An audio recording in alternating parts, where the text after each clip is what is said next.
ইমানি অগ্রযাত্রা, হকের অগ্রযাত্রা, এটা বাঁধ ভাঙ্গা এক স্রোতের মতো। এই স্রোতের মুখে যারা বাধা তৈরি করতে আসে, সেই স্রোতে তারা ভেসে চলে যায়। স্রোতকে রুখে দেওয়ার সাধ্য কারো হয় না।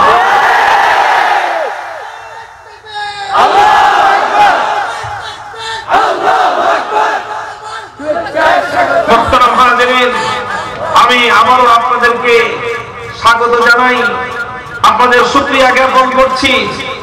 এলাকার যারা আমাদেরকে মাদ্রাসার কার্যক্রম পরিচালনায় এবং এই মাদ্রাসা মসজিদ নির্মাণ করার ক্ষেত্রে যারা সহযোগিতা করছেন, আগামী দিনে আপনাদের সহযোগিতার প্রয়োজন হবে এবং আমরা আপনাদের সহযোগিতা কৃতজ্ঞ চিত্তে গ্রহণ করব। আপনি আপনার আল্লাহর দ্বীনের জন্য যতটুকু সহযোগিতা করতে পারবেন, সেটাই হবে আপনার জন্য সৌভাগ্যের বিষয়। আল্লাহর দ্বীনের কাজে যদি আপনি সহযোগিতা করতে না পারেন, সেটা হবে আপনার জন্য কপাল পড়ার কারণ। আল্লাহর দ্বীনের কাজ কারোর জন্য থেমে থাকবে না ইনশাআল্লাহ। আল্লাহর দ্বীনের কাজ পূর্ণতায় পৌঁছবে। সহযোগিতা আমরা করি আর আমরা অসহযোগিতা করি, আল্লাহ রাব্বুল আলামিন তার দ্বীনের মশালকে পরিপূর্ণভাবে আলোকিত করেই ছাড়বে।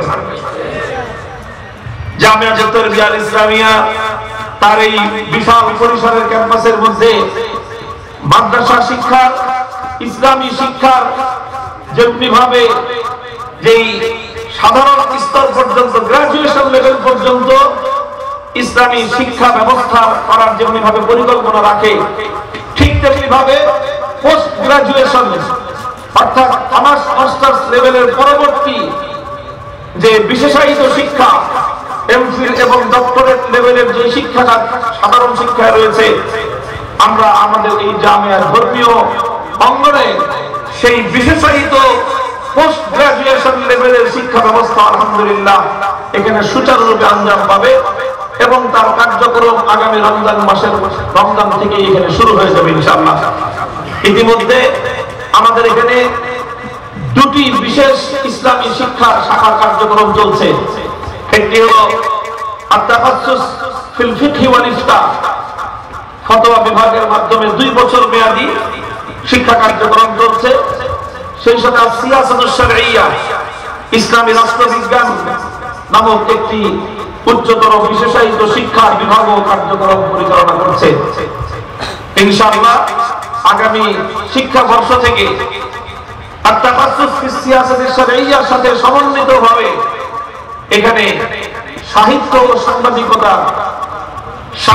সাংবাদিকতার সাথে আত-তাখাসসুস ফি সিয়াসাতিশ শারঈয়া, ইসলামী রাষ্ট্রবিজ্ঞান, এই দুটি কোর্সকে সমন্বয় করে আমরা আমাদের উচ্চতর গবেষণামূলক শিক্ষার একটি বিভাগ ইনশাআল্লাহ শুরু করতে যাচ্ছি। আমরা আশা করছি যে এই বিভাগের মাধ্যমে আগামী দিনে বাংলাদেশের ইসলামী সাহিত্যাঙ্গন এক ঝাঁক ইসলামী লেখক, সাংবাদিক তারা উপহার পাবে। ইসলামী রাজনীতির ময়দানে প্রকৃত জাতিকে নেতৃত্ব দেওয়ার মতো উপযুক্ত ইসলামী রাজনৈতিক নেতৃত্ব ইনশাআল্লাহ বের হয়ে আসবে এই জামিয়ার শিক্ষাঙ্গন থেকে। আমি উপস্থিত সকল ভাইয়ের কাছে এর জন্য বিশেষভাবে দোয়া চাই, আমরা যেন আমাদের এই আগামী শিক্ষা বর্ষের এই কার্যক্রমগুলো যেন এখানে সুন্দরভাবে আমরা শুরু করতে পারি, সুন্দরভাবে পরিচালনা করতে পারি।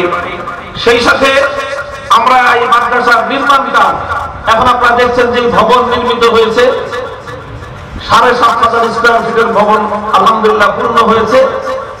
আরো 1,500 স্কয়ার ফিটের কার্যক্রম চলছে, সেটাও এটার সাথে এক্সটেনশন হয়ে 9,000 স্কয়ার ফিটের ভবন ইনশাআল্লাহ আগামী রমজানের আগেই পূর্ণ হবে। এই ভবনটা আমাদের অস্থায়ী ভবন, প্রায় 1 কোটি টাকার ব্যয় নির্মিত এই ভবনটা আমাদের কোনো স্থায়ী বা পার্মানেন্ট ভবন নয়। এটা আপাতত আমাদের শিক্ষা কার্যক্রমগুলো পরিচালনা করার জন্য স্বল্প সময়ে আমরা এই ভবনটা নির্মাণ করেছি। ইনশাআল্লাহ আমাদের যে দীর্ঘমেয়াদী পার্মানেন্ট যে ক্যাম্পাস, তাতে 10 তলা বিশিষ্ট বিশাল বিশাল ভবন নির্মাণ করার পরিকল্পনা নিয়ে স্থাপত্য নকশা তৈরির কাজ চলছে। আপনারা শুনে খুশি হবেন যে আমাদের বাংলাদেশের খ্যাতনামা বুয়েট সহ দেশের শীর্ষ যে ইঞ্জিনিয়ারিং বিশ্ববিদ্যালয়গুলোর সাথে যারা সংশ্লিষ্ট, এই ধরনের দেশের প্রথিতযশা স্থাপত্য যে স্থাপত্য নকশা তৈরি করেন যারা আর্কিটেক্ট, সেই সকল বড় বড় কয়েকজন আর্কিটেক্টকে দিয়ে আমরা এর স্থাপত্য নকশা তৈরি করছি। 5 জনকে আমরা দিয়েছি, 5টা কোম্পানিকে আমরা দিয়েছি যে তোমরা তোমাদের মতো করে আমাদের এখানকার জন্য একটা পরিকল্পনা তৈরি করে দাও। ইতিমধ্যে 3টি পরিকল্পনা আমাদের হাতে জমা পড়েছে, আরো 2টি নকশা রয়েছে, ওই 2টিও কার্যক্রম চলছে। 5টি নকশা সাথে নিয়ে আমাদের জামিয়ার সাথে সংশ্লিষ্ট এই বিষয়ক যারা এক্সপার্ট রয়েছেন, আমাদের 313 সদস্যদের মধ্যে অনেকে এই বিষয়ে যাদের এক্সপার্টনেস রয়েছে, যারা এই বিষয়টা বুঝেন যে কিভাবে ভবন নির্মাণ হলে শিক্ষা কার্যক্রম মাদ্রাসার জন্য সুন্দর হবে এবং সেটা ভালো সুযোগ সুবিধা ভালো হবে, ছাত্রদের জন্য ক্লাসরুম এবং আবাসন ব্যবস্থা কিভাবে সুন্দর হবে, বাকি অন্যান্য সকল বিষয়গুলো কিভাবে সুন্দর হবে এবং দেখতে দৃষ্টিনন্দন হবে, সবকিছু মিলিয়ে আমরা অল্প কিছুদিনের মধ্যেই আশা করছি আমরা প্রথমে আমাদের যে মাস্টার প্ল্যান সেটা যখন আমরা চূড়ান্ত করতে পারবো, তারপরে আর কাল বিলম্ব না করে ইনশাআল্লাহ আমরা নির্মাণের কাজে হাত দিব ইনশাআল্লাহ। তো আশা করছি যে কয়েক মাসের মধ্যে, 2-4 মাসের মধ্যেই আমরা একেবারে আনুষ্ঠানিকভাবে আমাদের যে পার্মানেন্ট এবং স্থায়ী ক্যাম্পাস নির্মাণ করার যে চূড়ান্ত পরিকল্পনা, সেই চূড়ান্ত পরিকল্পনার আলোকে আমরা আমাদের ক্যাম্পাসের নির্মাণের কাজ শুরু করতে পারবো ইনশাআল্লাহ আজিজ।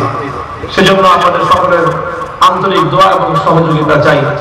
মুহতারাম হাজিরিন, আজকে আমাদের এই ইসলামী মহাসম্মেলন সকাল 10টা থেকে আমরা শুরু করার ঘোষণা দিয়েছিলাম এবং আল্লাহর মেহেরবানিতে মাহফিল শুরু হওয়ার আগেই বিপুল পরিমাণ ধর্মপ্রাণ মুসলমান এই মাদ্রাসার যারা মহব্বত এবং ভালোবাসা পোষণ করেন, আমাদের সাথে যাদের মহব্বত এবং ভালোবাসার হৃদ্যতার সম্পর্ক, যারা এই জামিয়াকে দূর থেকে কাছ থেকে ভালোবাসেন, তারা এসে উপস্থিত হয়েছেন মাদ্রাসার চত্বরে এবং সময় যত বাড়ছে আস্তে আস্তে এখানকার উপস্থিতি বাড়ছে এবং ইনশাআল্লাহ আমরা আশা করছি যে অল্প কিছুক্ষণের মধ্যেই আমাদের এই পূর্ণ মাঠ কানায় কানায় পূর্ণ হয়ে যাবে এবং ইনশাআল্লাহ আমাদের আমন্ত্রিত মেহমানগণ একে একে আপনাদের সম্মুখে উপস্থিত হবেন এবং তারা তাদের সারগর্ভ আলোচনা আপনাদের সম্মুখে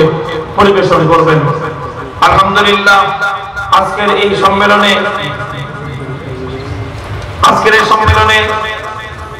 আমাদের এখানে উপস্থিত হওয়ার জন্য সবাই সম্মতি জ্ঞাপন করেছেন। আপনারা জানেন আমির হেফাজতে ইসলাম বাংলাদেশ শাইখুল ইসলাম শাইখুল হাদিস আল্লামা জুনায়েদ বাবুনগরী হাফিজাহুল্লাহ তাআলা ওয়া রাহ, ইনশাআল্লাহ তিনি আসবেন যথাসময়ে এবং এছাড়াও দেশের বরেণ্য উলামায়ে কেরাম আজকে এখানে তাশরীফ আনবেন। দেশের শীর্ষ বুজুর্গানে দ্বীন এবং আকাবির উলামায়ে কেরামের এখানে তাশরীফ আনার কথা ইনশাআল্লাহ। হযরত মাওলানা হাফিজ হুজুর এবং আমার শাইখ মুর্শিদ পীর সাহেব জাওনা প্রফেসর অধ্যক্ষ মিজানুর রহমান চৌধুরী পীর সাহেব জাওনা তাশরীফ আনবেন। আলহামদুলিল্লাহ, আমরা অত্যন্ত আনন্দের সাথে জানাচ্ছি যে ইতিমধ্যে আমাদের মঞ্চে উপস্থিত হয়েছেন আমাদের এই অঞ্চলের মানুষের প্রাণপ্রিয় রাহবার, দ্বীন এবং মিল্লাতের অদম্য প্রহরী, নামুসে রিসালাত তাহাফফুজে খতমে নবুওয়াতের বীর সৈনিক আল্লামা আব্দুল হামিদ পীর সাহেব মধুপুর দামাত বারাকাতুহুল আলিয়া। আজকে জানেন যে হুজুরের তত্ত্বাবধানে কুচিয়ামারা কলেজ মাঠে বিশাল খতমে নবুওয়াত মহাসম্মেলন অনুষ্ঠিত হচ্ছে। হুজুর আমাদের এখানে উপস্থিত হয়েছেন। হুজুর হয়তো এখানে খুব সময় দিবেন না, দিতে পারবেন না। ওই সম্মেলনের মূল আয়োজক এবং মূল তত্ত্বাবধায়ক হুজুর, কাজেই সেখানে হুজুরের মাধ্যমে যাবতীয় কার্যক্রম পরিচালনা হবে। এই জন্য আমরা হুজুরের কাছে কৃতজ্ঞতা আমরা পেশ করছি এবং হুজুরের শুকরিয়া আদায় করছি যে হুজুর আমাদের মাঝে